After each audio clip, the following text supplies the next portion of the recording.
Hello അച്ചോ, hi, നമസ്തേ. 8ാം ക്ലാസ്സിലെ കൊല്ലപ്പരീക്ഷ ആവാറായിട്ടുണ്ട്. നമുക്ക് എല്ലാ ചാപ്റ്റേഴ്സിനും വളരെ ക്വിക്കായിട്ട് മനസ്സിലാക്കിയല്ലോ.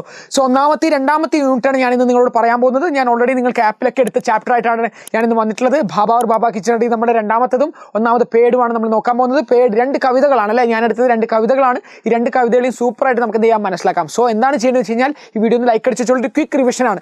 എപ്പോഴും ഞാൻ പറയുന്നത് റിവിഷനാണ് അല്ലേ. റിവിഷൻ എപ്പോഴും ഇമ്പോർട്ടൻ്റ് ആണ്. നല്ല രീതിയിൽ സ്കോർ ചെയ്യാനൊക്കെ ഒരു റിവിഷൻ മതി. നല്ല രീതിയിൽ എക്സാമിന് കുറച്ച് മുമ്പ് തന്നെ ഒരു കംബാക്ക് നിങ്ങൾക്ക് നടത്താൻ സാധിക്കുന്നതാണ്.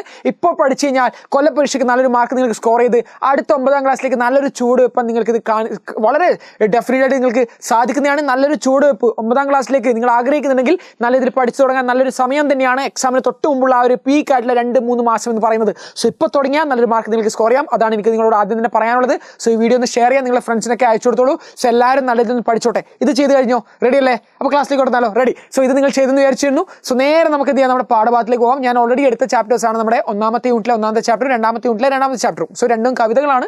സോ ഓൾറെഡി നിങ്ങൾക്ക് ആപ്പുകളിലൊക്കെ സൂപ്പറായിട്ട് നിങ്ങൾ മനസ്സിലാക്കിയതാണ്. ഒരു ക്വിക്ക് റിവിഷനാണ്. എല്ലാവരും നല്ല രീതിയിൽ പഠിക്കാൻ വേണ്ടിയിട്ടാണ്. സോ നല്ല രീതിയിൽ പഠിച്ചിട്ട് എപ്പോഴും കോമ്പറ്റീഷൻ എന്ന് പറയുന്നത് നമ്മുടെ സറൗണ്ടിങ്സ് അല്ല, മറിച്ച് നമുക്ക് നമ്മളോട് തന്നെ എപ്പോഴും കോമ്പറ്റ് ചെയ്യണം. ഇന്നലെ ഞാൻ എന്തായിരുന്നു എന്നല്ല, ഇന്ന് ഞാൻ എന്താക്കുന്നു എന്നാണ് യഥാർത്ഥത്തിലുള്ള ഒരു മാറ്റം നിങ്ങൾ കൊണ്ടുവരാൻ നിങ്ങൾ ചെയ്യേണ്ടത്. സോ ഇന്നലെ ഞാനുള്ളത് എന്നൊക്കെ വിട്ടോട്ടു. ഇന്ന് രാവിലെ എന്താണ് ഞാൻ വിട്ടുള്ളൂ, ഇന്ന് ഞാൻ ഉച്ചയ്ക്ക് എന്തായിരുന്നു, വൈകുന്നേരം എന്തായിരുന്നു, എല്ലാം പോട്ടെ. ഇപ്പോൾ മുതൽ ഒരു മാറ്റം നിങ്ങൾ കൊണ്ടുവരാൻ ആഗ്രഹിക്കുന്നുണ്ടെങ്കിൽ ഈ ഒരു വീഡിയോക്ക് ശേഷം മുതൽ നിങ്ങൾ പഠിച്ചു തുടങ്ങണം. ഈ ഒരു വീഡിയോ കാണുന്നതിലൂടെ തന്നെ നിങ്ങൾക്കൊരു മാറ്റം കൊണ്ടുവരണം നിങ്ങൾ ആഗ്രഹിക്കുന്നുണ്ടെങ്കിൽ സോ ഇതിലൂടെ ഇപ്പോൾ തന്നെ സ്റ്റാർട്ട് ചെയ്തോളൂ. സോ നമുക്ക് നല്ല രീതിയിൽ ഒരു ചാപ്റ്റർ മനസ്സിലാക്കാം. അതിനുശേഷം നല്ലൊരു പഠിത്തം, നല്ലൊരു എന്താണ് ഒരു ഗോഡ് മോഡ് എന്നൊക്കെ പറയുന്നല്ല, നല്ലൊരു പഠിത്തത്തിനുള്ളൊരു മോഡിലേക്ക് നിങ്ങൾ മാറേണ്ടിയിരിക്കുന്നു. എല്ലാ കാര്യങ്ങളും തൽക്കാലത്തേക്ക് ഒന്ന് മാറ്റി വെച്ച് നോക്കൂ.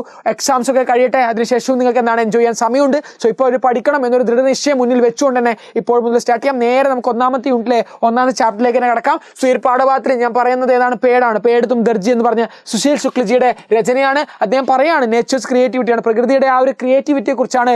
ട്രീസ് ആസ് എ ക്രിയേറ്റർ ആയിട്ടാണ്. ട്രീ എന്ന് പറഞ്ഞ ഒരു ക്രിയേറ്റർ ആയിട്ടാണ്, തയ്യൽക്കാരനാണ്. ദർജി എന്ന് പറഞ്ഞാൽ ആരാണ്? തയ്യൽക്കാരൻ. തുണികളൊക്കെ തുന്നുന്ന പോലെ ആയിട്ടാണ് പറയുന്നത് നമ്മുടെ സുശീൽ ശുക്ലജി നമ്മുടെ പേടിനെ പറയുന്നത്. പേടുത്തും ദർജി, പേട് മരമേ നീ ഒരു തയ്യൽക്കാരനാണ് എന്ന് പറയുന്നതിലൂടെ നമുക്ക് കാണാൻ സാധിക്കുന്നത്. 2 മാർക്കിനും 3 മാർക്കിനും ചോദിക്കാൻ ചാൻസ് ഉള്ള ക്വസ്റ്റ്യൻ ഏതൊക്കെയാണ്?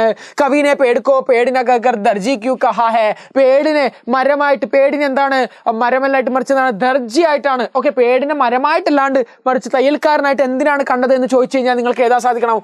വൈറ്റ് ടൈലർ നോട്ട് ട്രീ എന്ന് കവി സുശീൽ ശുക്ലജി ഒരു മരത്തിന് പറയാൻ കാരണം എന്താണ്? ഒരു തയ്യൽക്കാരനായിട്ട് ദർജി നമ്മൾ ഒരുപാട് തവണ പഠിച്ചതാണ് അല്ലേ. കാരണം എന്താണ്? ജിസ് തര ദർജി കപ്പടെ സില്ലക്കാർ നൈ കപ്പടെ സില്ലാന തുന്നുക, കപ്പടെ സിൽക്കർ നൈ ചീസ് ബനാത്തെ. ഒരു തയ്യൽക്കാരെ തുന്നിയിട്ട് പുതിയ മെറ്റീരിയൽസ് ഉണ്ടാക്കുന്ന, പുതിയ വസ്ത്രങ്ങൾ ഉണ്ടാക്കുന്ന പോലെ പേട് ബി പ്രകൃതിക്കോ തത്വം, പ്രകൃതിയുടെ തത്വങ്ങളായിട്ടുള്ള ഹവയായിക്കോട്ടെ, കാറ്റായിക്കോട്ടെ, വെള്ളമായിക്കോട്ടെ, മണ്ണായിക്കോട്ടെ, ഇതിനൊക്കെ യോജിപ്പിച്ചുകൊണ്ട് പൂവ്, ഇലകൾ, ഛായ തയ്യാർ കർത്തായ ഓക്കെ തണലൊക്കെ തയ്യാറാക്കുന്നു. ആര്? നമ്മുടെ ആളാരാണ്? പേട് മരമാക്കുന്നു. അതിൽ ഭാവ് സ്പഷ്ടീകരയെന്നാണ്. ധൂപ്പ് സിലി തോ ബിഖർ ഗയി ഖത്തർ ചായ ഇസ് പങ്ക്തി കാ ക്യാ അർത്ഥ ഹേ എന്നാണ് ചോദിക്കുന്നത്. ധൂപ്പ് സിലി തോ ബിഖർ ഗയി. പ്രകൃതി എന്താണ്? വെയിലിനെ തുന്നിച്ചേർത്തപ്പോൾ ഇതിൽ ചെറിയ കഷ്ണങ്ങൾ ഉണ്ടാവും അല്ലെ. തയ്യൽക്കാരൻ ആ ഒരു വെയിലിനെ തുന്നിച്ചേർത്തു അല്ലെ. പേട് വെയിലിനെ തുന്നിച്ചേർത്ത സമയത്ത് ചെറിയ തണലില്ലേ, വെയിലിലെ മരത്തിലേക്കൂടി വെയിലടിക്കുവാണ്. സപ്പോസ് ഒരു മരത്തിൽ വെയിലടിക്കുവാണെങ്കിൽ അതിൻ്റെ ചില്ലകളിലൊക്കെ സ്കാറ്റേർഡ് ആയിട്ട് നമുക്കറിയാം ചെറിയൊരു ചെറിയ തണൽ നിലത്ത് കാണാൻ സാധിക്കുന്നുണ്ട് അല്ലെ, നിലത്തേക്ക് കാണാൻ സാധിക്കും. ഇതുപോലെ എന്താണ് കവിയുടെ ഉപമ എന്താണ്? എന്ത് ഉപമയാണ് കവി ചെയ്തത്? ഒരു തയ്യൽക്കാരൻ തുണി ചെയ്യുമ്പോൾ ചെറിയ കഷ്ണം തുണികൾ മാറുന്നില്ല, അതുപോലെയാണ് എന്തുണ്ടാകുന്നത്? പേട് എന്താക്കിയിട്ടുള്ളത്? പേട് ഇതുപോലത്തെ തണലാക്കിയുള്ള ഖത്തർ എന്ന് പറഞ്ഞ ആ വരികളിലൂടെ നോക്കുന്നത്.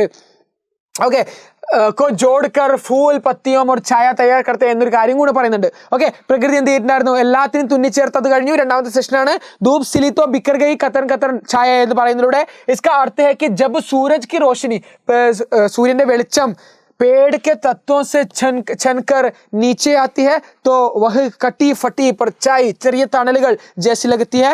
കവി കൽപ്പന करता है. കവി എന്താണ്? കൽപ്പന ചിന്തിക്കുവാണ്. कि പേടിനെ ധൂപ് को सिला. പേട് എന്താണ്? മരം എന്താണ്? വെയിലിനെ തുന്നിച്ചേർത്തു. लेकिन वह कतरनों സ്ക്രാപ്സ് എന്താണ്? की तरह जमीन पर बिखर गए हैं. സ്ക്രാപ്സ് പോലെ എന്തുണ്ട്? ക്ലോത്ത്സിന്റെ തുണികളുടെ കഷ്ണം പോലെ ജമീനിൽ എന്താണ്? ചിതറിയിരിക്കുന്നുണ്ട് എന്നാണ് പറയുന്നത്. വിശ്ലേഷണമാണ്, അനാലിസിസ് ചെയ്യാനാണ് പറഞ്ഞത്. പ്രശ്ന ഫൂൽ സിലെ പശ്മീനെ യഹാ ഫൂലോं की തുലന പശ്മീനെ സെ ക്യൂ കി ഹൈ? പശ്മീന എന്ന് പറഞ്ഞാൽ വളരെ സ്മൂത്ത്ഫുൾ ആയിട്ടുള്ള ഒരു ഡ്രസ്സാണ്, അല്ലെങ്കിൽ ഒരു തുണിയാണ്, ഒരു ക്ലോത്ത് ആണ്, ഒരു മെറ്റീരിയൽ ആണ്. അതുപോലെയാണ് പൂവിനെ എന്ന് പറഞ്ഞത്.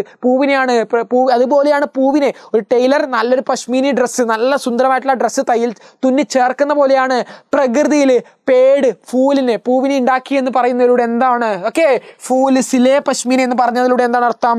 പശ്മീന ഏക് ബഹുത്ത് മുലായം ഊനി കപ്പട ഹോത്താ ഹൈ. വളരെ സ്മൂത്ത്ഫുൾ ആയിട്ടുള്ള ഒരു കപ്പടയാണ്. പേട് पर खिले फूल भी इतने कोमल और सुंदर होते हैं कि कवि को वे पश्मीने जैसे लगते हैं. അതുകൊണ്ടാണ് കവിക്ക് എന്താണ് പശ്മീനെ പോലെ തോന്നിയത്. ആരുടെ? നമ്മുടെ ഈ ഒരു പൂവിനെ എന്തുകൊണ്ടാണ് പശ്മീനെ പോലെ തോന്നാൻ കാരണം എന്നതിൻ്റെ ഉത്തരമാണ് ഞാൻ പറഞ്ഞത്. അത്രയും മുലായമായിട്ട്, അത്രയും സൂത്ത്ഫുൾ ആയിട്ടാണ്, അത്രയും മനോഹരമായിട്ടാണ് പേട് ഫൂലിനെ നിർമ്മിച്ചിട്ടുള്ളത് ഈ പ്രകൃതിയിൽ എന്നൊരു കാര്യമാണ്. സോ ഒരു തയ്യൽക്കാരൻ നല്ലൊരു പശ്മീനെ വസ്ത്രം തയ്ക്കുന്ന പോലെയാണ് പ്രകൃതിയിൽ പേട് മരം എന്താണ് ഈ ഒരു പൂവിനെ നിർമ്മിച്ചിട്ടുള്ളത്, ഫൂലിനെ നിർമ്മിച്ചിട്ടുള്ളത് എന്നൊരു കാര്യമാണ് നമുക്ക് കാണാൻ സാധിക്കുന്നത്.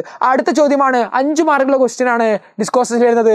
പേട് കവിത का भावार्थ समरी लिखते हुए बताते हुए आपको ये कविता क्यों अच्छी लगी? താങ്കൾക്ക് ഈ ഒരു കവിത എന്തുകൊണ്ടാണ് ഇഷ്ടപ്പെട്ടതെന്ന് ചോദിക്കുന്നു. അനോഖി കൽപ്പനയാണ്. കവി സുശീൽ ശുക്ലിനെ പേട് को एक जादुई दर्जी बताया है.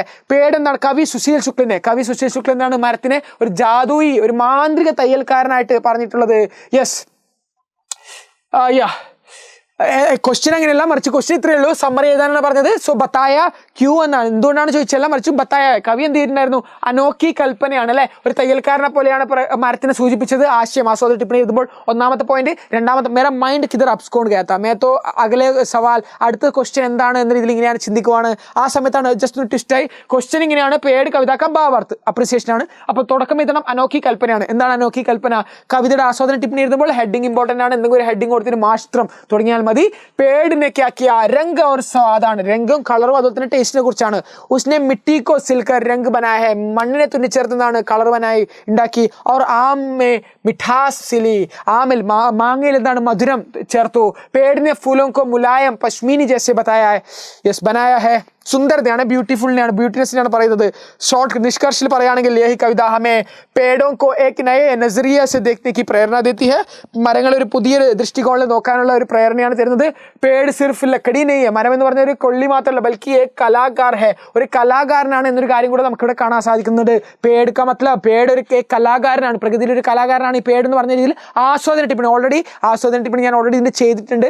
1 മിനിറ്റ് സമ്മറി ഒക്കെ ഓൾറെഡി നിങ്ങൾക്ക് എന്താണ് ജസ്റ്റ് ചെക്ക് ചെയ്ത് നിങ്ങൾക്ക് കാണാൻ സാധിക്കുന്നതാണ് യൂട്യൂബിൽ. സോ ഇത് നമ്മൾ ഓൾറെഡി ചെയ്തിട്ടുണ്ട്. എന്തുകൊണ്ടാണ് പേടിൻ്റെ ആ ഒരു ക്വിക്ക് സമ്മറി നമ്മൾ ചെയ്ത് വെച്ചാണ്. സോ 3 പോയിന്റ്സ് ഉൾപ്പെടുത്തിയിട്ട് ഒരു ആസ്വാദന ടിപ്പണി നിങ്ങൾക്ക് എഴുതാൻ സാധിക്കുകയാണെങ്കിൽ നല്ല രീതിയിൽ നിങ്ങൾക്ക് എന്ത് ചെയ്യാം, മാർക്ക് സ്കോർ ചെയ്യാൻ സാധിക്കുന്നതാണ്. അടുത്തൊരു ലെറ്റർ റൈറ്റിംഗ് ആണ്. പേട് കവിത പഠने के बाद अपने मित्र को एक पत्र लिखे जिसमें पेड़ के महत्व और इस कविता के बारे में बताया गया है. ഈ പേട് കവിത വായിച്ചിട്ട് തന്റെ സുഹൃത്തിന് ഒരു കത്ത് എഴുതുവാണ്. പത്രത്തിന്റെ ഫോർമാറ്റ് നമ്മൾ പഠിച്ചതാണ്. സോ ഫോർമാറ്റ് പറയുന്നില്ല, പത്രത്തിലെ കണ്ടന്റ് എന്തൊക്കെയാണോ? പ്രിയ മിത്ര, ആജ് മേനെ പേട് കവിത പഠി, ഞാൻ ഇന്ന് പേട് കവിത വായിച്ചു. അപ്പോൾ എന്താണ്? इसमें पेड़ को दर्जी कहा गया है जो बहुत मजेदार है. ഈ ഒരു കവിതയിൽ പേടിനെ എന്താണ് ഒരു ദർജി, തയ്യൽക്കാരനായിട്ട് പറഞ്ഞത്. അത് വളരെ രസകരമാണ്. സച്ച് മേ പേട് ഹമാരെ കിത്തനെ കുച്ച് കർത്തെ, പേട് നമുക്ക് വേണ്ടി എന്തൊക്കെ ചെയ്യുന്നുണ്ട്? ചായ, തണല്, ഫലങ്ങൾ, പൂക്കൾ, സബ് ദേത്തെ ഹെ, ഫൂൽ ഫൽ സബ് കുച്ച് ദേത്തെ ഹെ, എല്ലാം തരുന്നുണ്ട്. അടുത്തെന്താണ്? ഹമേ ബി പേടോ കി രക്ഷ കർണി ചാഹിയെ, ഹമേ ബി പേടോ കി ജോ രക്ഷ കർണ ചാഹിയെ, നമുക്ക് എന്താണ് ഈ മരങ്ങളെ സംരക്ഷിക്കണം എന്നാണ് പറയുന്നത്. തുമാരാ ദോസ്ത്, ഒരു സുഹൃത്തിന്റെ പേര് എഴുതുന്നു, നിങ്ങളാണ് അയക്കുന്ന രീതിയിൽ അവസാനിപ്പിക്കുന്നു. ക്ലിയർ അല്ലേ? അടുത്തൊരു ഗ്രാമർ പോർഷൻ നോക്കുകയാണെങ്കിൽ എന്താണ്? റൈമിംഗ് വേർഡ്സ് പോലെയാണ് വന്നിട്ടുള്ളത് അല്ലേ. കിനാരെ, മാരെ, ഛായായെ, ദിശായെ, ഖോലെ, ബോലെ. യെസ്, ആ ഒരു റൈമിംഗ് സ്കീം ടൈപ്പ് അവിടെ വന്നിട്ടുണ്ട്. അത് ജസ്റ്റ് നിങ്ങൾ എന്ത് ചെയ്യണം, നോട്ട് ചെയ്ത് വെക്കണം. അടുത്തെന്താണ്? റൈമിംഗ് വേർഡ്സ് ആണ്, രണ്ട് റൈമിംഗ് വേർഡ്സ് ആണ്. ജസ്റ്റ് നിങ്ങൾ നോട്ട് ചെയ്ത് വെച്ചാൽ മാത്രം മതി. പരിയാർവാജി ശബ്ദ് സിനോണിംസ് ആണ്. വൃക്ഷനെ തരു എന്ന് പറയും. പേട് എന്ന് കണ്ടു കഴിഞ്ഞാൽ വൃക്ഷമാണ്, തരുവാണ്. ആകാശ് എന്ന് പറഞ്ഞാൽ ഗഗനാണ്, നബാണ്. ഹവ എന്ന് പറഞ്ഞാൽ വായുവാണ്, പവനാണ്. സോ സമാനാർത്ഥി സിനോണിംസ് ആണ് ഞാൻ ഉൾപ്പെടുത്തിയിട്ടുള്ളത്. സോ ബച്ചോ ക്ലിയർ അല്ലേ? ഒന്നാമത്തെ പേട് എന്ന പാഠഭാഗം നമ്മൾ സൂപ്പറായിട്ട് മനസ്സിലാക്കിയിട്ടുണ്ട്. ഇത്രയും കാര്യങ്ങളാണ് ഈ ഒരു പാഠഭാഗത്ത് നിങ്ങൾ സൂപ്പറായിട്ട് മനസ്സിലാക്കേണ്ടത്. അടുത്ത നേരെ നമുക്ക് എന്ത് ചെയ്യാം, അടുത്ത പാഠമായിട്ടുള്ള ഭാബ ഒരു ബാബ കിച്ചടി, ഈ ഒരു പാഠഭാഗം നല്ല രീതിയിൽ മനസ്സിലാക്കി ഇവിടെ ഒരു ആസ്വാദന ടിപ്പണി തന്നെ പഠിച്ചിട്ടുള്ളൂ. ആസ്വാദന ടിപ്പണി തന്നെയാണ് ഈ പേടുന്ന പാഠത്തിൽ പഠിക്കാനുള്ളത്. 2 കവിതയും ഞാൻ എടുക്കാൻ പോകുന്ന 2 കവിതയുടെ ആസ്വാദന ടിപ്പണി തന്നെ പഠിച്ചു കഴിഞ്ഞാൽ നല്ലൊരു മാർക്ക് നിങ്ങൾക്ക് സ്കോർ ചെയ്യാൻ സാധിക്കുന്നതാണ്. तो बच्चों फटाफट आस्वादन टिप्पणी और चलते हैं. आस्वादन टिप्पणी, यस, പലത്തെ റിശ്ത എന്ന് പറഞ്ഞ മാറുന്ന ബന്ധങ്ങളെ കുറിച്ചാണ്. ബാബ ഓർ ബാബ കിച്ചടി എന്ന് പറഞ്ഞത് എന്താണ്? ഓൾഡ് ഏജ് ആണ് അല്ലെ, വാർദ്ധക്യത്തിലെ ആശ്രയമാണ്, കമ്പാനിയൻഷിപ്പ്, സാത്തി, ഇന്റർഡിപെൻഡൻസ് എന്ന് പറയുന്നത് ഏക് ദൂസരേക്ക് ജോ നിർഭരത ഹോത്തേനാ അതിനെയാണ് ഇവിടെ പഠിച്ചത്. സോ ക്യാ ഹേ, ഗുൽസാർ ജി ആണ്. ആരാണ് എഴുതിയത്? ഗുൽസാർ ജി ആണ്. ബാബ or Baba kichadi Saath Saath ചലത്തെ hey ദോനോ Baba or ബാബ കിച്ചടി എന്ന് പറഞ്ഞാൽ വരിയൊന്നും പഠിച്ചിട്ട് ആസ്വാദന ടിപ്പണി, ആ വരികൾ ആസ്വാദന ടിപ്പണി എഴുതുമ്പോൾ വരി കൂടെ മെൻഷൻ ചെയ്താൽ നല്ലൊരു മാർക്ക് നിങ്ങൾക്ക് സ്കോർ ചെയ്യാൻ സാധിക്കുന്നതാണ്. സോ ഒരു മാർക്കുള്ള ക്വസ്റ്റ്യൻ ആണ്. ഗലി കാ കുത്ത ഭോഗനെ पर उसे कौन भगाती है? തെരുവ് നായ എന്താണ് കുരക്കുകയാണെങ്കിൽ ആരാണ് ഓടിക്കുന്നത്? ബാബ കിച്ചടി, ബാബയുടെ വടിയാണ്, ഊന്നുവടിയാണ് ഓടിക്കുന്നത്. ബിസ്തർ पर ബാബ के साथ कौन लेटी हुई थी? ബിസ്തർ കിടക്കയിൽ ബാബയുടെ കൂടെ ആരാണ് കിടന്നിട്ടുണ്ടായിരുന്നത്? ആരാണ് അവിടെ ഇങ്ങനെ കിടന്ന പോലെ ഉണ്ടായിരുന്നത്? ചടിയാണല്ലോ, അതിൽ നിന്നാണ് ബാബ ചടി എടുക്കുന്നത്. സോ ചടിയായിരുന്നു. ബിസ്തർ पर ബാബ के साथ कौन लेटी, लेटना, ले डाउन. ഓക്കെ, കവിനെ ജവാൻ കിസെ കഹാ ഹൈ, കവി ആരെയാണ് ജവാൻ യങ് ആയിട്ട് പറഞ്ഞത്? ചടിയാണ്. എന്തുകൊണ്ടാണ് പറഞ്ഞത്? മജ്ബൂത്ത് ഹേ, വളരെ സ്ട്രെങ്ത് ആണ്. ബാബ കാ ഭാർ ഉടാത്തി ഹൈ, ബാബയുടെ വെയിറ്റ് താങ്ങുന്ന ആ ഒരു ചടിയാണ് പറഞ്ഞിട്ടുള്ളത്. യെസ്, അടുത്തെന്താണ്? ബാബ പേടോം പർ ക്യാ ദേഖ്നെ കി കോശിഷ് കർത്താ ഹൈ, ബാബ എന്താണ് മരങ്ങളിൽ എന്ത് കാണാനാണ് ശ്രമിക്കുന്നത് എന്ന് വെച്ച് കഴിഞ്ഞാൽ നയാ ഭോർ, നയാ ബ്ലോസം, പുതിയ പൂക്കളെയാണ് കാണാൻ ആഗ്രഹിക്കുന്നത്. സഹി മിലാൻ കറേ, ശരിയായിട്ട് യോജിപ്പിക്കൂ എന്നാണ് പറഞ്ഞിട്ടുള്ളത്. എന്തൊക്കെയാണ്? മാത്ത എന്ന് പറഞ്ഞാൽ എന്താണ്? മാത്ത എന്ന് പറഞ്ഞു കഴിഞ്ഞാൽ നമുക്കറിയാം എവിടെയാണ്? ചെടിയിലാണ് വെച്ചത് അല്ലെ, മാത്ത ചെടിപ്പറാണ് വെച്ചത്, മാത്ത ചെടിയിൽ തന്നെയാണ് വെച്ചത്. കുത്ത എന്ന് പറഞ്ഞാൽ ഗലീക്ക കുത്ത, ബോക്കേത്തോ ബെഞ്ച്, പാർക്ക് കി ബെഞ്ച്, അത് നേരെ തന്നെയാണ്. അവിടെ ഞാൻ എന്ത് ചെയ്യുന്നു? ഷഫിൾ ചെയ്തിട്ടില്ല, ജസ്റ്റ് നിങ്ങൾ നോട്ട് ചെയ്ത് വെച്ചോളൂ. മാത്ത ചെടിയിലാണ്. ഇതൊരു സഹി മിലാൻ കറേ, ചോദ്യം ചാൻസ് വളരെ കുറവാണ്, എന്നാലും നിങ്ങൾ നോട്ട് ചെയ്ത് വെച്ചോളൂ. അടുത്ത 2 മാർക്കിനുള്ള ചോദ്യമാണ്. ഭാവ് സ്പഷ്ട കറേ, അഗർ ഹാത്ത് छूटे तो दोनों गिर पड़ते हैं എന്ന് പറയാനുള്ള കാരണം എന്താണ്? इसका अर्थ है कि ബാബ और छड़ी एक दूसरे पर पूरी तरह निर्भर है, രണ്ടുപേരും പരസ്പര ആശ്രിതമാണ്. ബാബ छड़ी के बिना चल नहीं सकते, ബാബ छड़ी ഇല്ലാതെ പോകാൻ സാധിക്കത്തില്ല. और छड़ी बाबा के बिना खड़ी नहीं हो सकते, छड़ी എന്ന് പറഞ്ഞത് ബാബ ഇല്ലാതെ ചെടിക്ക് സ്റ്റാൻഡ് ചെയ്യാനും സാധിക്കത്തില്ല. രണ്ടുപേരും പരസ്പരം അങ്ങോട്ടും ഇങ്ങോട്ടും ആശ്രയിച്ചുള്ള ആൾക്കാരാണ്. ആ വരികൾ പഠിച്ചോളൂ. दूसरे पर क्या है? दोनों छड़ी और बाबा दूसरे पर पूरी निर्भर करते, രണ്ടുപേരും പരസ്പരം നിർഭരരായിട്ടിരിക്കുകയാണ്. ഒരാളില്ലാതെ ഒരാൾക്ക് നിൽക്കാൻ കഴിയത്തില്ല. ചടിയില്ലാതെ ബാബയ്ക്ക് എന്ത് ചെയ്യാൻ സാധിക്കത്തില്ല? നിൽക്കാൻ സാധിക്കത്തില്ല. ബാബയ്ക്ക് ചടിയില്ലാതെയും ബാബയ്ക്ക് മുന്നോട്ട് പോകാൻ സാധിക്കത്തില്ല എന്നൊരു കാര്യമാണ് നമുക്കിവിടെ കാണാൻ സാധിക്കുന്നത്. സോ ക്യാ ഹേ, दोनों का संतुलन एक दूसरे की ही बना हुआ है, രണ്ടുപേരുടെ ആ ഒരു ഇക്വിലിബ്രിയം എന്നൊരു സ്റ്റേറ്റിലേക്ക് പോകണമെങ്കിൽ രണ്ടുപേർക്ക് പരസ്പരം എന്താണ്? സഹായം വേണം എന്നാണ് നമുക്കിവിടെ കാണാൻ സാധിക്കുന്നത്. कवि ने ऐसे क्यों कहा, फिर वो उसका हाथ पकड़ के बाहर लाती है എന്ന് കവി പറയാനുള്ള കാരണം എന്താണ്? वैसे तो बाबा छड़ी को उड़ाते हैं, लेकिन कवि कहते हैं कि असल में छड़ी ही बाबा को बाहर की दुनिया में लाती है. കവി പറയാണ് യഥാർത്ഥത്തിൽ ആരാണ് കൊണ്ടുവരുന്ന കാര്യമാണ്? छड़ी के बिना बाबा बिस्तर से उड़कर बाहर घूमने की हिम्मत नहीं कर पाते, छड़ी ही उनका हौसला है. छड़ी തന്നെയാണ് അദ്ദേഹത്തിന്റെ ആ ഒരു സ്ട്രെങ്ത് എന്ന് പറയുന്നത്. ഓക്കെ, റീസൺ പറയാനാണ്. ഫിർ വോ ഉസ്കാ ഹാത്ത് പകടക്കെ ബാഹർ ലാത്തി ഹൈ, കൈ പിടിച്ചുകൊണ്ട് പുറത്തേക്ക് കൊണ്ടുവരുന്നു. ചടി പിന്നീട് ബാബയെ കൊണ്ടുവരുന്ന ഒരു റീസൺ ആണ് പറഞ്ഞത്. ബാബ ചടി കൂടാത്ത, ബാബ ചടിയെ എടുക്കുന്നു. ലേക്കിൻ കവി പറയാണ് ചടി ഹി ബാബ കോ ബാഹർ കി ദുനിയ देखने के लिए लाती है, ചടിയാണ് ബാബയെ പുറത്തേക്ക്, ചടിയെ ബാബ എടുത്തു, പക്ഷെ പിന്നീട് ആക്ടിവിറ്റി ചെയ്ത് ആരാണ്? ചടിയാണ് പിന്നെ ബാബയെ തള്ളിക്കൊണ്ട് മുന്നോട്ടേക്ക് പ്രകൃതിയിലെ കാഴ്ചകൾ കാണാൻ മുന്നോട്ടേക്ക് കൊണ്ടുപോകുന്ന എന്നൊരു കാര്യമാണ്. ചടിക്ക് പിന്നെ ബാബ बिस्तर से उड़कर बाहर घूमने की हिम्मत नहीं कर पाता. ഈ ചടി ഇല്ലെങ്കിൽ എന്താണ്? ബാബയ്ക്ക് മുന്നോട്ട് പോകാൻ സാധിക്കത്തില്ല, ബെഡിൽ തന്നെ അദ്ദേഹം കിടക്കുമെന്നൊരു കാര്യമാണ്. ചടി ഹി ഉൻക ഹോസ്ല, ചടി ആ ഒരു കറേജ് എന്ന് പറഞ്ഞത് ഈ ചടി തന്നെയാണ്. ബാബയുടെ കറേജ് എന്ന് പറഞ്ഞൊരു കാര്യം, നടക്കാനൊക്കെ കറേജ് എന്ന് പറഞ്ഞ ഈ ചടിയാണെന്നൊരു കാര്യമാണ് നമുക്കിവിടെ കാണാൻ സാധിക്കുന്നത്. ഇവിടെ ഒരു കോൺട്രാസ്റ്റ് എന്താണ്? ഇവിടെ ഒരു വിരോധാഭാസം എന്താണ്? എക് ജവാ എക് ബൂഢ ഹെ, ഇസ് പങ്ക്തി മേ ക്യാ വിശേഷ് ബാത് ഹെ, ഒരാൾ യങ് ആണ് ഒരാൾ ഓൾഡ് ആണെന്ന് പറയുന്നതിന്റെ അർത്ഥം എന്താണെന്ന് ചോദിച്ചാൽ നിങ്ങൾക്ക് എഴുതാൻ സാധിക്കണം. എന്താണ്? ജവാൻ ചടി ഹെ, ജവാൻ എക് ജവാ എക് ബൂഢ, ബൂഢ എന്ന് പറയാൻ കാരണം എന്താണ്? ഒരു ജവാൻ എന്ന് പറഞ്ഞാൽ വളരെ യങ് ആൻഡ് വൈബ്രന്റ് ആയിട്ടുള്ള ആൾക്കാരെയാണ് ജവാൻ എന്ന് പറയുന്നത് അല്ലെ. ഇവിടെ ചെടിയാണ് യങ് ആൻഡ് വൈബ്രന്റ്, കാരണം ചെടി എന്താണ്? വളരെ മസ്ബൂത്ത്, സ്ട്രെങ്ത് എന്ന് പറയുന്നതാണ് മസ്ബൂത്ത്. യെസ്, അവർ ബൂഢ ബാബ ഹെ, ഓൾഡ് ആയിട്ടുള്ള ആളാരാണ്? ബാബയാണ് എന്നൊരു കാര്യമാണ്. കവിനെ നിർജീവമായിട്ടുള്ള ഈ വസ്തുവിനെ എന്ത് ചെയ്തിട്ടുണ്ടായിരുന്നു? സജീവ് എക് ജവാനായിട്ട്, ഒരു യങ് ആയിട്ടാണ് കാണിച്ചുള്ളത്. അതുകൊണ്ട് ബൂഢാപ്പേക്ക് ബേജാൻ ചീസേ ബി ഇൻസാൻ സബ്സെ ബഡാ സഹാര ബൻ ജാത്തി ഹെ എന്നാണ് പറയുന്നത്. ഓക്കെ, നിർജീവമായിട്ടുള്ള വസ്തു പോലും വാർദ്ധക്യത്തിൽ യൂസ്ഫുൾ ആവുന്ന ഒരു കാര്യമാണ് നമുക്കിവിടെ കാണാൻ സാധിക്കുന്നത്. സോ ആ ഒരു കോൺട്രാസ്റ്റ് ആണ്, ആ ഒരു വിരോധാഭാസമാണ് നമുക്കിവിടെ കാണാൻ സാധിക്കുന്നത്. ഒരാൾ ജവാൻ ഏക് ബൂഡ എന്ന് പറയുന്നതിലൂടെ. റെഡി അല്ലേ? അടുത്ത് നമുക്ക് എന്താണ് 4 മാർക്ക് ചോദിക്കാൻ ചാൻസ് ഉള്ള ഡിസ്കോഴ്സസ് ഏതൊക്കെയാണ്? ആസ്വാദന ടിപ്പണിയാണല്ലേ. ആസ്വാദന ടിപ്പണി വളരെ ഇമ്പോർട്ടൻ്റ് ആണ്. ഏത് കവിത പഠിച്ചു കഴിഞ്ഞാലും ആസ്വാദന ടിപ്പണി എന്തായാലും ചോദിച്ചിരിക്കുന്നതാണ്. ആസ്വാദന ടിപ്പണി ഇതുപോലെ തലക്കെട്ട് എഴുതുന്നു, അതിനുശേഷം നിങ്ങൾ എഴുതുന്നു ബാബ और बाबा की छड़ी. യെസ്, കവി ആരാണ്? യെസ്, കവിത की जो प्रमुख कवि गुलजार. നിങ്ങൾ എപ്പോഴും എഴുതുന്ന വരികൾ തന്നെ. ഈ കവിത गुलजार जी द्वारा लिखा गया कविता है. അടുത്തെന്താണ്? ये कविता एक बूढ़े बाबा और उनकी छड़ी के गहरे रिश्ते को दिखाते हैं. ഒരു വാർദ്ധക്യത്തിലുള്ള ഒരു ബാബയും അതുപോലെ തന്നെ തന്റെ യങ് ആയിട്ടുള്ള ആ ഒരു വടിയും തമ്മിലുള്ള ബന്ധത്തെ കുറിച്ചാണ് ഇവിടെ നമുക്ക് കാണാൻ സാധിക്കുന്നത്. സുബഹ ഹോത്തെ ഹി ദോനോ സാത്ത് മേ സേർ पर निकलते हैं. രണ്ടുപേരും ഇറങ്ങി നടക്കുവാണ് രാവിലെ തന്നെ. ചെടി കുത്തേക്കോ ബഗാത്തി ഹെ. ചെടി എന്ത് ചെയ്യുന്നു? പട്ടിയെ ഓടിക്കുന്നു. और बाबा को गिरने से बचाती है. ബാബയെ വീഴ്ചയിൽ നിന്ന് രക്ഷിക്കുന്നു എന്നൊരു കാര്യമാണ്. जब बाबा थक जाते हैं, ബാബ ടയേർഡ് ആകുമ്പോൾ ചെടി पर सिर रखकर സുസ്താത്തെ ഹെ. ചെടി ഹി ഉനെ പേടോं पर आए नए फूल दिखाती है. ചെടിയാണ് എന്താണ് ബാബയെ പ്രകൃതിയിൽ തന്റെ മരത്തിലൊക്കെ വന്ന പുതിയ പൂക്കളൊക്കെ കാണിക്കുന്നത്. ബൂഢാപ്പെ में इंसान अकेला പഠിച്ചത് സന്ദേശമാണ്. ഈ കവിത ദ്വാര ഗുൽസാർ ജി ये संदेश देते हैं. ഈ സന്ദേശമാണ്. ഒരു കവിത വായിക്കുമ്പോൾ അതൊരു സന്ദേശം നിങ്ങൾക്ക് അവസാനം എഴുതാൻ സാധിക്കണം. നിങ്ങളുടെ പോയിന്റ് ഓഫ് വ്യൂവിൽ ഈ കവിത വായിച്ചിട്ട് നിങ്ങളുടെ സന്ദേശം ഓരോ പാരഗ്രാഫായിട്ട് എഴുതുന്നതാണ്. അവസാന പാരഗ്രാഫിൽ നിങ്ങൾ എഴുതണം എന്താണ്? ബൂഢാപ്പെ में इंसान अकेला पड़ जाते हैं. വാർദ്ധക്യത്തിൽ എന്താണ്? ആൾക്കാർ ഒറ്റപ്പെടുകയാണ്. തബി एक छोटी सी छड़ी भी उसके जीने का सहारा बन जाती है.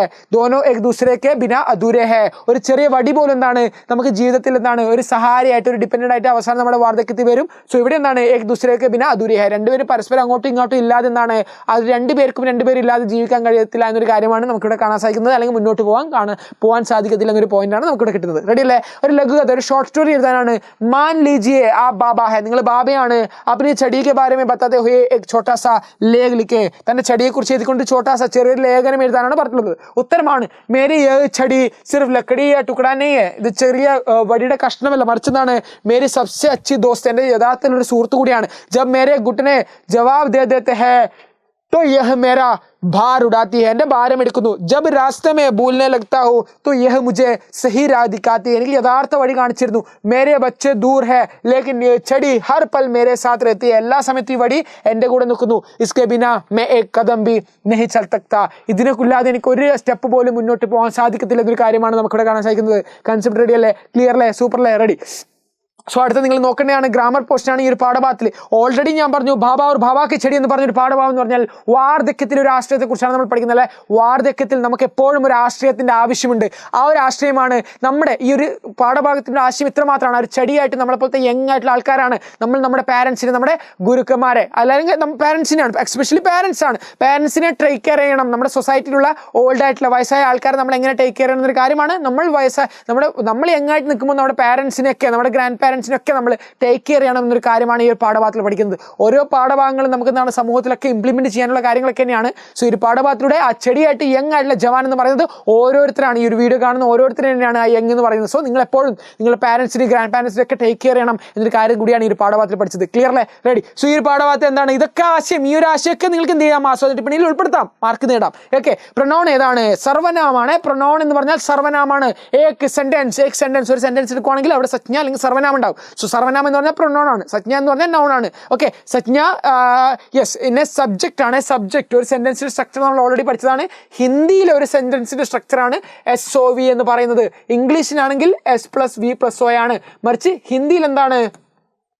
SOV ആണ്. So subject can be noun or A pronoun. Subject can be noun or A pronoun. Subject ഒന്നുകിൽ എന്താവാം? നൗൺ ആകാം അല്ലെങ്കിൽ പ്രൊനൗൺ ആകാം. സോ പ്രൊനൗൺ ആണ് എന്ത്? സർവനാമം എന്ന് പറയുന്നത്. കവിതാമേ വോ എന്ന് പറഞ്ഞാൽ എന്താണ്? അവർ. വോ എന്ന് പറഞ്ഞാൽ എന്താണ്? വഹിന്റെ പ്ലൂരലാണ്, അവർ ആണ് അല്ലെ? വോ എന്ന് പറഞ്ഞാൽ അവർ ആണ്. സോ എന്താണ്? യെസ്, പ്ലൂരൽ ആയിട്ട് അല്ലെങ്കിൽ എന്ത് ഉപയോഗിക്കാം? പ്ലൂരൽ അല്ലെങ്കിൽ എന്താണ് ഇതിനെ റെസ്പെക്റ്റഡ് ആക്കാൻ എന്താണ് വോ പറയാറുണ്ട്. വോ എന്ന് പറഞ്ഞാൽ റെസ്പെക്റ്റഡിന്റെ ബേസിലും നമുക്ക് എന്ത് ചെയ്യാം? ഹിന്ദിയിൽ പ്ലൂരൽ ആവാറുണ്ട്. റെസ്പെക്ട് കാണിക്കാനും ഹിന്ദിയിൽ പ്ലൂരൽ ഉപയോഗിക്കാറുണ്ട്. വോ കാ പ്രയോഗ കിസ്കെ ലിയേ ഹുവാ ഹെ. വോ എന്ന പ്രയോഗം ആർക്കൊക്കെയാണ് ഉപയോഗിച്ചത്? വോ എന്നത് അതെങ്ങനെ നമുക്ക് മനസ്സിലാക്കാം? ബാബ और बाबा की छड़ी दोनों के लिए, രണ്ടു പേർക്ക് ഉപയോഗിച്ചിട്ടുണ്ടായിരുന്നു. അതെങ്ങനെ നമുക്ക് മനസ്സിലാക്കി കഴിഞ്ഞ് കഴിഞ്ഞാൽ ആ സെന്റൻസ് സബ്ജക്ട് ആ ഒരു സെന്റൻസിൽ എങ്ങനെയാണ്? ബാബാക്കോ ഉഡാത്തി ഹെ കബി ബാബ ഛടിക്കോ. ഇത് നമുക്ക് മനസ്സിലാക്കിയല്ലോ. കബി ഛടി ബാബാക്കോ ഉഡാത്തി ഹെ. സോ ആരാണ്? ബാബാക്കോ ഉഡാത്തി ഹെ. ചെടിയാണല്ലേ? ചെടി ബാബാക്കോ ഉഡാത്തി ഹെ. സോ സ്ത്രീലിംഗമാണ്. ഇവിടെ ആരാണ്? യെസ്, ആ ഒരു സാധനമാണ്. ആ ഒരു സാധനം വോ കബി. വോ ആണ് വരുന്നുണ്ടെങ്കിൽ ഇത് ഞാൻ ഉദാഹരണമാക്കിയതാണ്. വോയുടെ അപ്പുറത്ത് എന്താണ് സ്ത്രീലിംഗ ശബ്ദമാണ് ഉഡാത്തി തീ എന്ന് പറയുന്ന സ്ത്രീലിംഗ ശബ്ദങ്ങളാണ്. ഇകാരാന്ത ശബ്ദമാണ് ഉള്ളതെങ്കിൽ എന്താണ് ഇകാരാന്ത ശബ്ദം ഈ ഉച്ചാരണമാണ് ഈ വോ എന്ന് തുടങ്ങിയ സെന്റൻസിൽ നമുക്ക് കാണാൻ സാധിക്കുന്നുണ്ടെങ്കിൽ അത് സ്ത്രീലിംഗ പദമാണ്. ആ സ്ത്രീലിംഗ പദത്തിൽ ആ വോ ആരായിരിക്കും ചടിയെയാണ് ഉദ്ദേശിച്ചത്. അപ്പോൾ സ്ത്രീലിംഗമാണ് ആരാണ് ഇതിലെ സ്ത്രീലിംഗ ശബ്ദം ആരാണ് ചടിയാണ് ഈ ഒരു സെന്റൻസിലെ സ്ത്രീലിംഗ ശബ്ദം. അത് മറിച്ച് എന്താണ് നോർമൽ എന്താണ് ജാത്ത ലിഖ്ത എന്ന് പറഞ്ഞ അകാരാന്ത ശബ്ദമാണെങ്കിൽ എന്താണ് അത് പുല്ലിംഗാണ്. സംസ്കൃതികാരാവ സഭി അകാരാന്ത ശബ്ദം പുല്ലിംഗാണ്. സോ നിങ്ങൾ ഇത്ര ശ്രദ്ധിച്ചാൽ മാത്രം മതി. ആ ശബ്ദത്തിൽ ഈ വെച്ചിട്ടാണ് ഒരു സെന്റൻസ് ഉള്ളത്. വോ തുടങ്ങിയിട്ട് വോ എന്ന സർവനാമം തുടങ്ങി ഈയിലാണ് അവസാനിക്കുന്നത് എന്തെങ്കിലും ഈ ഹേ തീ ഹേ ഈ ഹേയിലാണ് അവസാനിക്കുന്നുണ്ടെങ്കിൽ അതെന്താണ് വോ സ്ത്രീലിംഗമാണ്. ഈ പാഠഭാഗത്തിൽ ബാബ പുല്ലിംഗമാണ്, ചടി സ്ത്രീലിംഗമാണ്. അപ്പോൾ ചടിയാണ്. അടുത്തെന്താണ് സെന്റൻസ് അവസാനം. ഇതൊന്നും വിട്ടേക്ക്, ഇത്രയൊക്കെ നിങ്ങൾ ടെൻഷൻ അടിക്കണ്ട. ഞാൻ പറഞ്ഞ ഈ കാര്യം മാത്രം നോട്ട് ചെയ്താൽ മാത്രം മതി. സോ എന്താണ് ഓക്കെ അടുത്ത പുല്ലിംഗമാണ് താഹെ താഹെ താഹെ ആ ശബ്ദം ആ ശബ്ദത്തിലാണെങ്കിൽ അത് പുല്ലിംഗ ശബ്ദമാണ്. അതാരാണ് ബാബയാണ്. ഇത് ലൈഫ് ലോങ് മുന്നോട്ടേക്ക് നിങ്ങൾ ഓർത്ത് വെച്ചോളൂ. ഇത് വളരെ ഹിന്ദിയിലൊരു ബേസിക് റൂൾ തന്നെയാണ്. സംസ്കൃതി അലാവ ബാക്കി സബ് അകാരാന്ത ശബ്ദ പുല്ലിംഗ ഹോത്താ है, സംസ്കൃതി അലാവ ബാക്കി സബ് ഇകാരാന്ത ശബ്ദ സ്ത്രീലിംഗ ഹോത്താ है. ഇതൊരു ഹിന്ദി റൂൾ തന്നെയാണ്. സോ അത് നിങ്ങളൊന്ന് മനസ്സിലാക്കി വെച്ചാൽ മതി. ആ ശബ്ദത്തിൽ അവസാനിക്കുന്ന ആ ഇ എ അതാണ്. ഓക്കെ ആ എന്ന് പറഞ്ഞാൽ പുല്ലിംഗ ഏകവചനം പറയാനാണ്. എ എന്ന് പറഞ്ഞാൽ പുല്ലിംഗ ബഹുവചനം പറയാനാണ്. മസ്കുലിൻ പ്ലൂറലാണ്. ഇത്രയ്ക്ക് ഡൗട്ടാവും. നമ്മൾ റെവല്യൂഷൻ ക്ലാസ്സിൽ ഓൾറെഡി ഡിസ്ക്രൈബ് ചെയ്തിട്ടുണ്ട്. ഒരുപാട് കാര്യങ്ങൾ പറഞ്ഞിട്ടുണ്ട്. ഹിന്ദി റെവല്യൂഷൻ ക്ലാസ്സിൽ ഒരുപാട് ഡീറ്റെയിൽ ആയിട്ട് പറഞ്ഞിട്ടുണ്ട്. സോ ആപ്പിലകത്ത് അത് എപ്പോഴും ഫ്രീ ആയിട്ട് അവൈലബിൾ ആണ്. ഇതിനെക്കുറിച്ച് കൂടുതൽ ഡീറ്റെയിൽ ആയിട്ട് അറിയാൻ വേണ്ടി ഞാൻ പറഞ്ഞ പോലെ ഓൾറെഡി എൻ്റെ ഇൻസ്റ്റാഗ്രാമിൽ ജിമ്മൻ സാർ എജുപോർട്ട് എന്ന് വന്നിട്ടുള്ള ഇൻസ്റ്റാഗ്രാം ഈ ഒരു സമയം നിങ്ങൾ പഠിച്ചു തുടങ്ങാൻ റെഡി ആണെങ്കിൽ എജുപോർട്ട് നിങ്ങളുടെ കൂടിയുണ്ട്. സോ ജിമ്മൻ സാർ എജുപോർട്ട് എന്ന ചാനൽ വന്നിട്ട് നിങ്ങളുടെ ബൂസ്റ്റർ ബാച്ച് നിങ്ങൾ ഫ്രീ ആയിട്ട് നല്ല ചെറിയ റേറ്റിലാണ് ഈ ബൂസ്റ്റർ ബാച്ച് ഉള്ളത്. ജസ്റ്റ് നിങ്ങളുടെ എജുപോർട്ട് ജിമ്മൻ സാർ എജുപോർട്ട് എന്ന ഇൻസ്റ്റാഗ്രാമിൽ വന്നിട്ട് നിങ്ങളുടെ പേര്, നിങ്ങളുടെ ക്ലാസ്, നിങ്ങളുടെ ഫോൺ നമ്പർ ഇട്ട് തന്നാൽ മതി. നമ്മുടെ മെന്റേഴ്സ് നിങ്ങളെ കോൺടാക്ട് ചെയ്യുന്നതായിരിക്കും. നല്ല രീതിയിൽ മുന്നോട്ട് പഠിച്ച് ഒരു A+ തന്നെ എല്ലാത്തിലും വാങ്ങണം നിങ്ങൾ ആഗ്രഹിക്കുന്ന ഉപയോഗിക്കാം. അതുപോലെ തന്നെ ഹിന്ദി റെവല്യൂഷൻ ക്ലാസ്സസ് ഒക്കെ ബാച്ചിലും അവൈലബിൾ ആയിട്ടുണ്ട്. സോ ജസ്റ്റ് ഒന്ന് പോയിട്ട് കണ്ട് ഇതൊക്കെ ഹിന്ദി ഗ്രാമറൊക്കെ പഠിക്കാം. സോ ഇത്ര മാത്രമാണ് എനിക്ക് നിങ്ങളോട് പറയാനുള്ളത്. സോ നല്ല രീതിയിൽ പഠിച്ചോളൂ. ഇനി വരുന്ന അപ്കമിങ് ഡേയ്സിലൊക്കെ നമ്മൾ എന്ത് ചെയ്യുന്നുണ്ട് ഓരോ ചാപ്റ്റേഴ്സിനെ മനസ്സിലാക്കാൻ പോകുന്നുണ്ട്. ഒന്നാമത്തെ രണ്ടാമത്തെ യൂണിറ്റിലെ 2 ചാപ്റ്റേഴ്സ് ഞാൻ എടുത്ത 2 പോർഷൻസ് കംപ്ലീറ്റ് ആയിട്ടുണ്ട്. സോ അടുത്ത 2 ചാപ്റ്റേഴ്സുമായിട്ട് നമുക്ക് എന്ത് ചെയ്യാം അടുത്തൊരു വീഡിയോയിൽ കാണാം. തോ തബ് തക് കെ ലിയെ ധന്യവാദ് ബച്ചോ, മിൽത്തെ ഹൈ ജയ് ഹിന്ദ്. അതിന് കൂടെ തന്നെ ഞാൻ പറയുന്നു എല്ലാം എഴുതിയിട്ട് തന്നെ പ്രാക്ടീസ് ചെയ്യണം. എഴുതി പ്രാക്ടീസ് ചെയ്യണം. ലാംഗ്വേജ് എന്ന് പറഞ്ഞാൽ എഴുതി പ്രാക്ടീസിലൂടെയാണ് ലാംഗ്വേജ് അങ്ങനെ എല്ലാവർക്കും എളുപ്പത്തിൽ സ്വായത്തമാക്കാൻ കഴിയുന്നില്ല. മറിച്ച് എന്താണ് റീഡിംഗ് ഉണ്ട്, ലിസണിംഗ് ഉണ്ട്, റൈറ്റിംഗ് ഉണ്ട്, സ്പീക്കിംഗ് ഉണ്ട്. ഇതാണ് മേജർ 4 കീസ് എന്ന് പറയുന്നത് ഒരു ലാംഗ്വേജ് പഠിക്കാനുള്ളത്. സോ ഇത് 4 നിങ്ങൾ എങ്ങനെ ഈക്വൽ ആയിട്ട് ട്രെയിൻ ചെയ്യുമ്പോഴാണ് നല്ലൊരു ലാംഗ്വേജ് ഇമ്പ്രൂവ് ആകുന്നത്. സോ ഞാൻ പറയുന്ന പാഠഭാഗങ്ങൾ എഴുതിയിട്ട് തന്നെ പഠിക്കൂ. എഴുതി പഠിച്ചാൽ നല്ലൊരു മാറ്റം നിങ്ങൾക്ക് കൊണ്ടുവരാൻ സാധിക്കുന്നതാണ്. സോ ക്ലിയർ ബച്ചോ. സോ ഇസി പ്രകാർ ഇസി ദ്വാര एक बेहतरीन वीडियो के साथ मिलते हैं. ഒന്ന് ജസ്റ്റ് ഒന്ന് ഫോളോ അടിച്ചോളൂ, ജസ്റ്റ് ഒന്ന് ലൈക്ക് അടിച്ചോളൂ, നിങ്ങളുടെ ഫ്രണ്ട്സിലൊക്കെ ഒന്ന് ഷെയർ അടിച്ചോളൂ, കമന്റിൽ ഒന്ന് ഫയർ ഇട്ടോളൂ. താങ്ക് യു ബച്ചോ. മിൽത്തെ ഹൈ ജയ് ഹിന്ദ്.